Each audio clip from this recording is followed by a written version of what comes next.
Mä arvasin sen. Sä oot pettänyt mua ton häntä Heikin kanssa. Ismo, ota iisistä. Sinä turpa kiinni nyt!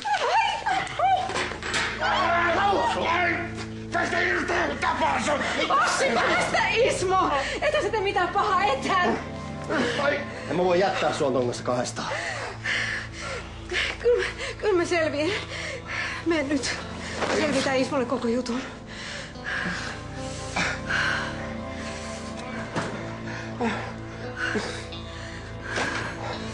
Sinä ja Ossi olette käsittänyt väärin. Mä en todellakaan ole mustasukkainen Ossista. Onko mä käsittänyt senkin väärin, että sinä ja Ossi olitte sängyssä samaan aikaan, kun me oltiin yhdessä?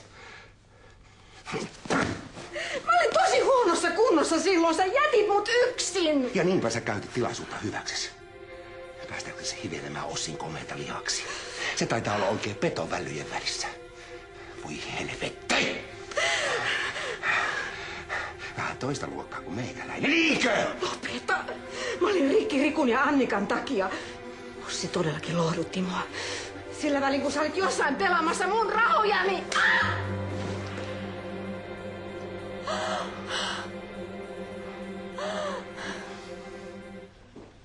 Kun sä halusit ihan tahallas ärsyttää mua. Tää meni jotenkin ihan väärinpäin. Pitikö sun ruveta muistuttamaan mua siitä pelaamisesta? Muahan tässä on petetty ja loukattu. Mulla vaan jotenkin päässä naksatti. Mä en oo saanut lyödä sua. Anna, mä katon sitä. Voit sä antaa mulle anteeksi?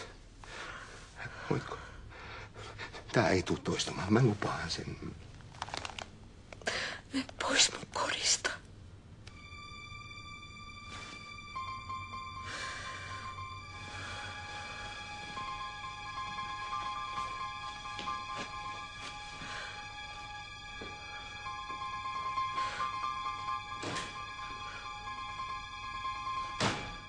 Ossille!